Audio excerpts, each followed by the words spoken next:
नमस्कार। First India news के special show health first में आप सभी का बहुत बहुत स्वागत है। और आज हम जिस बीमारी के बारे में चर्चा करने वाले हैं वो एक ऐसी बीमारी है जिसको सुनते ही आप शायद डर जाएंगे और आपके मन में हजारों सवाल जरूर आएंगे।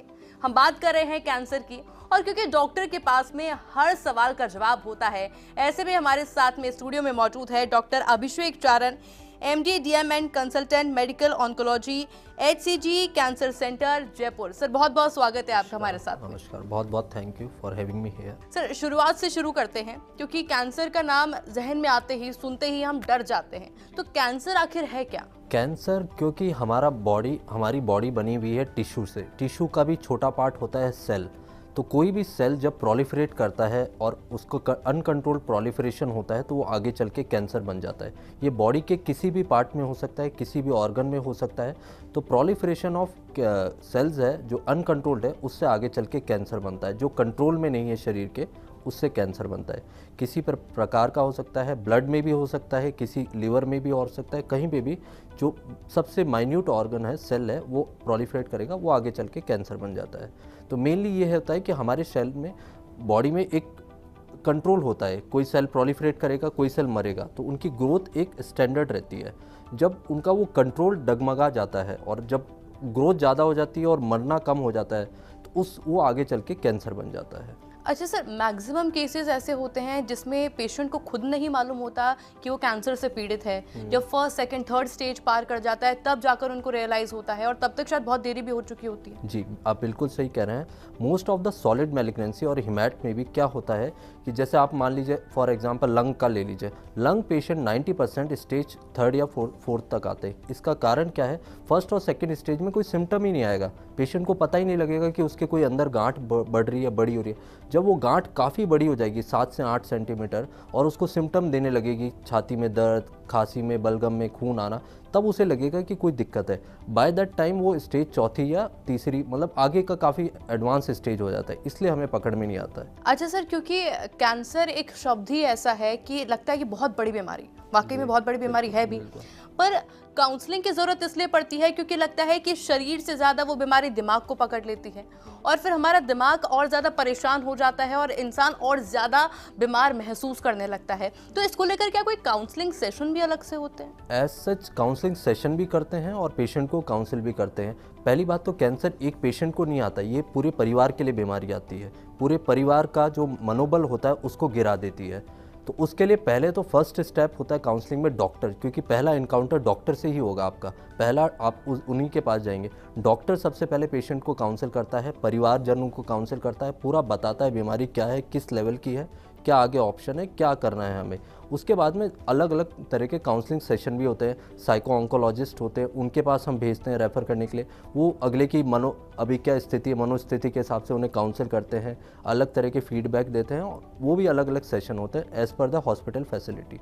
और ये बहुत बड़ा रोल प्ले करता है, बहुत ज़रूरी है, क्योंकि एक बार मनोबल टूट जाता है मरीज का और परिवारजनों का, तो फिर वो बहुत ही आगे इलाज में भी दिक्कतें आती हैं। अच्छा सर, इंडिया में अगर केसेस की बात की जाए कैंसर के, तो लगभग कितने का आंकड़ा होगा? इंडिया में 2020 में ग्लोबोकैन डेटा है, WHO ने ये डेटा निकाला था ग्लोबोकैन का। उसमें 14 लाख कैंसर डिटेक्ट हुए थे एक साल में, और 9.5 लाख डेथ हुई हैं उनमें। सबसे ज़्यादा कैंसर इंडिया में मेल में आया जाता है oral cavity, head and neck oral cavity, जो नॉर्थ इंडिया में ज़्यादा पाया जाता है। उसका रीज़न है तंबाकू सेवन। तंबाकू इन द फॉर्म ऑफ गुटखा ले लीजिए आप, या बीड़ी या सिगरेट, उस फॉर्म में। और उसके बाद में लंग है, उसके बाद में ईसोफेगस आता है। ये तो हो गया मेल में। लेडीज़ में सबसे पहले आता है ब्रेस्ट कैंसर, उसके बाद में सर्वाइकल, उसके बाद ओवरी। तो ओवरऑल इंडिया में 14 लाख डिटेक्ट हुए हैं। इंडिया में अभी कैंसर डेथ चौथे नंबर पे आता है। US UK में नंबर 1 कॉज ऑफ डेथ है कैंसर। इंडिया में क्यों चौथे पे डिस्पाइट इतनी पॉपुलेशन? क्योंकि रिपोर्टिंग कम है। हॉस्पिटल रजिस्ट्रीज होती हैं, पॉपुलेशन बेस्ड रजिस्ट्री, उनमें डिटेक्ट नहीं आता, डेटा नहीं आता है। जैसे जैसे अभी एडवांस हो रहा है टाइम के साथ और बेटर हमारा डेटा कलेक्शन हो रहा है, ये 2030 तक नंबर 1 कॉज ऑफ डेथ हो जाएगा इंडिया में भी। US UK में तो ये नंबर 1 है लास्ट 2 डेकेड से।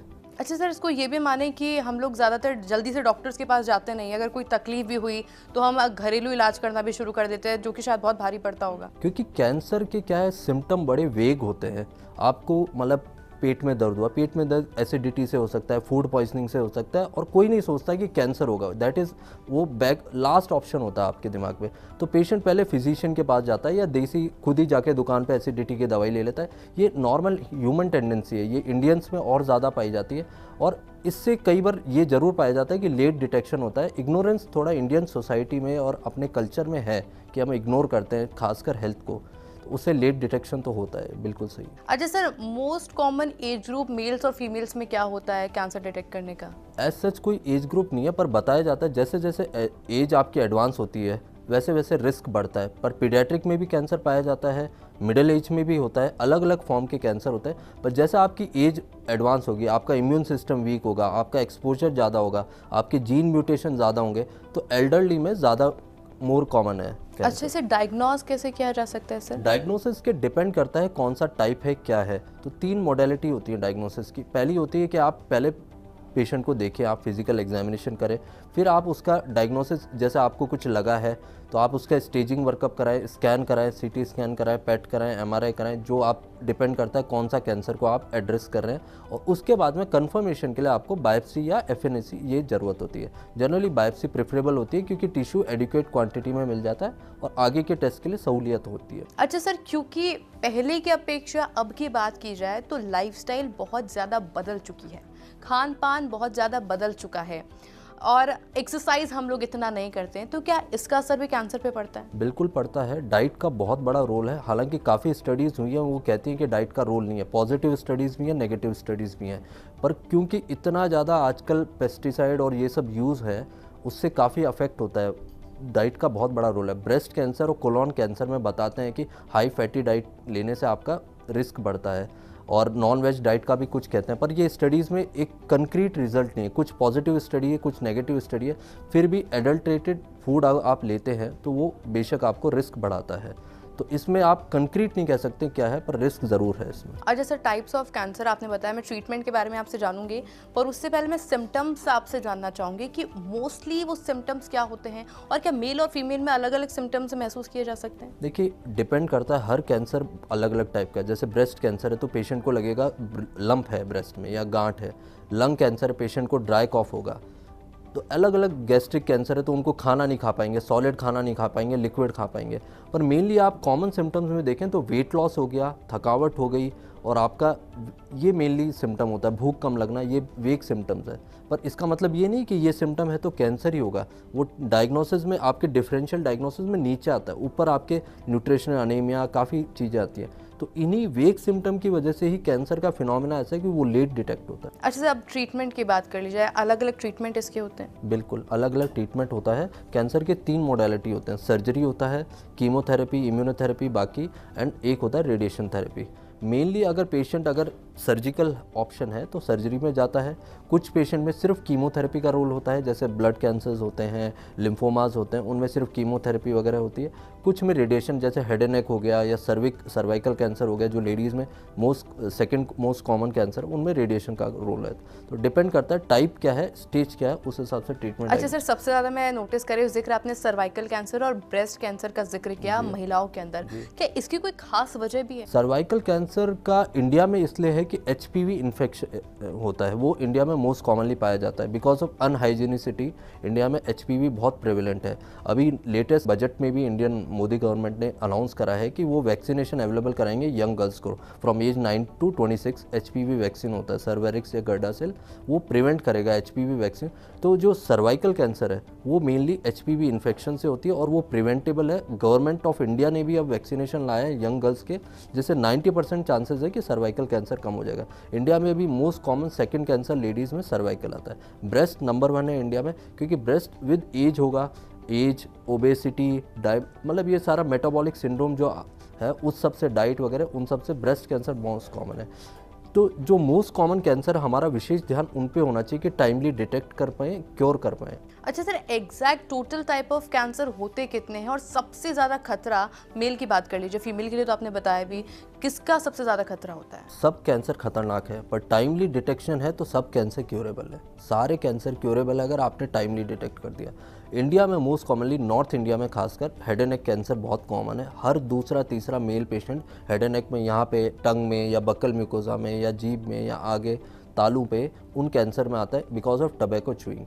It is a preventable thing. अगर आप टबैको सिजेशन कर दें, काउंसलिंग करें, उनको अच्छे से दें, तो ये प्रिवेंटेबल है। तो गवर्नमेंट ऑफ इंडिया और राजस्थान गवर्नमेंट की भी काफ़ी पॉलिसीज़ है और हमारे लेवल पे भी डॉक्टर्स और काफ़ी अवेयरनेस प्रोग्राम है कि टबैको सिजेशन बंद करें।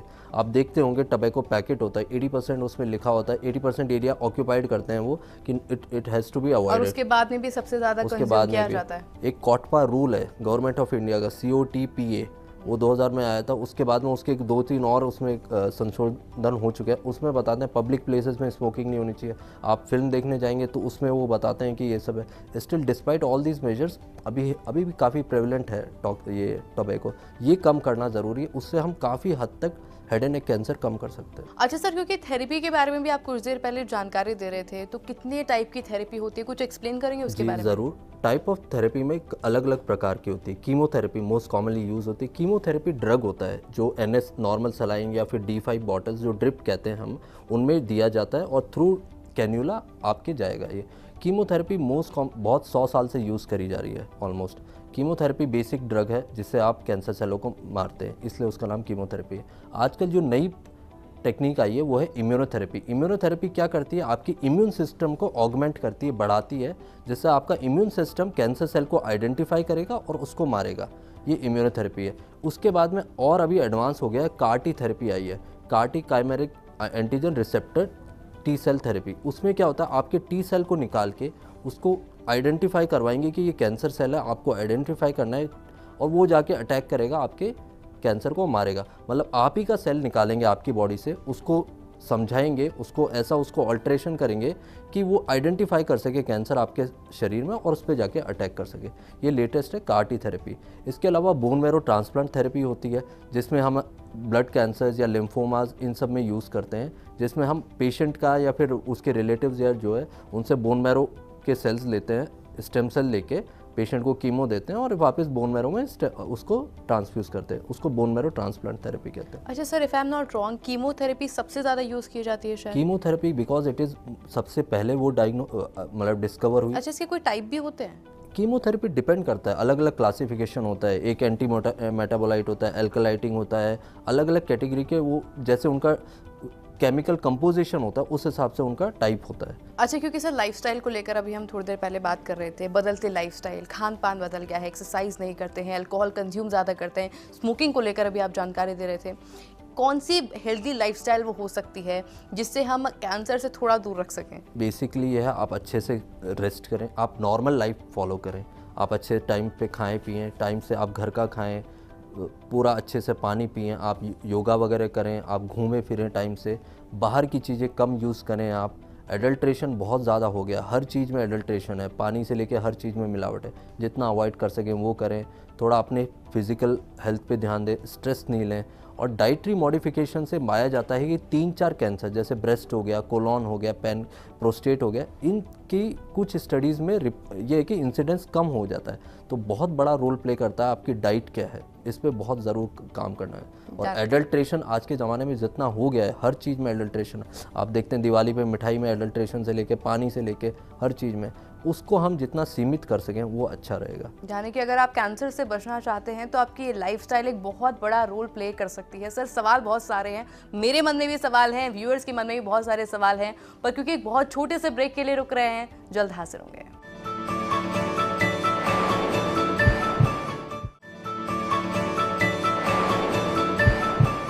ब्रेक के बाद आप सभी का एक बार फिर से स्वागत है, और क्योंकि सवाल काफी ज्यादा और जवाब के लिए हमारे साथ में डॉक्टर लगातार मौजूद हैं। सर, एक बार फिर से आपका स्वागत है।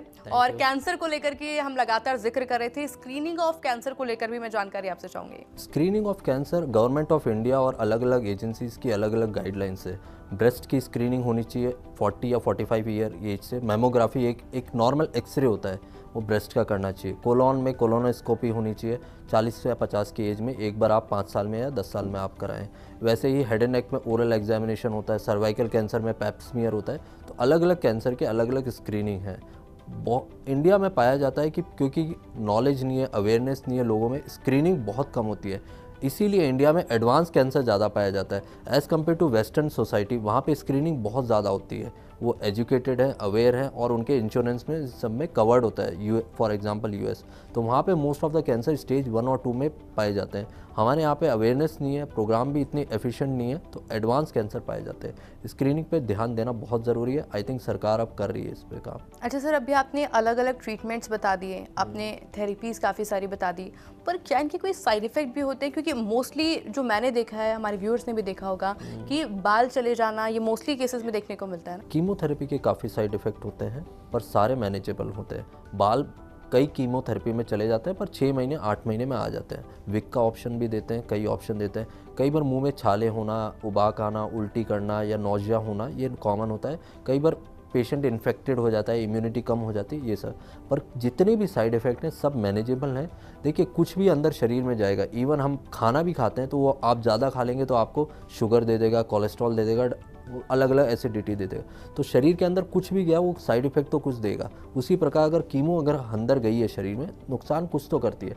पर हम देखते हैं थेरापेटिक बेनिफिट कितना है, बेनिफिट इतना है, साइड इफ़ेक्ट इतना है। और साइड इफ़ेक्ट जो भी है वो मैनेजेबल है, तो थोड़ा बहुत है पर मैनेजेबल है। अच्छा सर, एक मिथ दिमाग में रहता है कि अगर आप कैंसर पेशेंट के पास में जाएंगे तो आपको भी कोई बीमारी हो सकती है। Is it true? No no no, it is not true. ये एक मिथ है, ये छुआछूत वाली बीमारी नहीं है। आप एक ही गिलास में पानी पिए, आप एक ही थाली में खाना खाओ, कुछ उससे नहीं फ़र्क पड़ता है। ये अंदर बॉडी में म्यूटेशन हो गए, उससे फिर प्रोलिफरेशन हो जाता है सेल का, उससे कैंसर बन जाता है। इससे ऐसा नहीं है कि फैलने वाला बीमारी है, ये it's not a communicable disease. अच्छा सर, फॉलोअप इसको लेकर क्या देंगे आप? फॉलोअप, एक बार पेशेंट का कैंसर का ट्रीटमेंट खत्म हो जाता है, क्योंकि म्यूटेशन की वजह से होता है, पेशेंट को हमेशा रिस्क है रिकरेंस का। इवन लाइफ टाइम फॉलोअप की ज़रूरत पड़ती है। इवन अगर 25 साल की उम्र में एक पेशेंट डायग्नोस हुआ है, 27 साल की उम्र में उसका ट्रीटमेंट खत्म हुआ है, जितने साल वो जिएंगे उनको लाइफ टाइम फॉलोअप होता है। इनिशियल फॉलोअप 3-3 महीने, 6-6 महीने में होता है, देन एनुअली 2 साल ऐसे होता है, क्योंकि रिकरेंस रिस्क होता है एक तो वो। दूसरा, side effect of the treatment.